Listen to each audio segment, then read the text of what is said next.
నేను ఒకటే ఈ సందర్భంగా ఛాలెంజ్ చేస్తా ఉన్నాను, నవరత్నాల ద్వారా ఈ రాష్ట్రంలో ఏ కుటుంబమైనా లబ్ధి పొందట్లేదా అని అడుగుతా ఉన్నా. మీరు ఒక్క కుటుంబం నవరత్నాల ద్వారా లబ్ధి పొందట్లేదు, పేద వర్గాలకు సంబంధించినటువంటి వాళ్ళని నిరూపించండి, మేము రాజకీయాల నుంచి తప్పుకుంటాం. ఇంత పెద్ద ఎత్తున నవరత్నాల పథకం ద్వారా ఈ భారతదేశంలోనే ఆదర్శవంతంగా నిలిచినటువంటి జగనన్న ప్రభుత్వాన్ని ఈ రోజు ప్రజల ముందు తప్పుదారి పట్టించడానికి, దుష్ప్రచారం చేసి ప్రభుత్వాన్ని చెడ్డపేరు తీసుకురావడానికి, ప్రజలకు ఆయనకు జగన్మోహన్ రెడ్డి గారికి ఉన్నటువంటి సంబంధాలని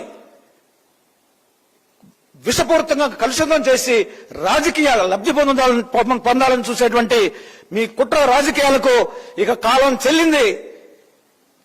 ప్రజలు త్వరలోనే బుద్ధి చెప్పి ఇంటికి పంపించేటువంటి పరిస్థితికి మీరు ఉన్నారని చెప్పేసి ఈ సందర్భంగా హెచ్చరిస్తా ఉన్నా. ఈ వీడియో కానీ మీకు నచ్చినట్లయితే లైక్, కామెంట్, షేర్ చేయండి. మరిన్ని అప్డేట్స్ కోసం సబ్స్క్రైబ్ చేయండి.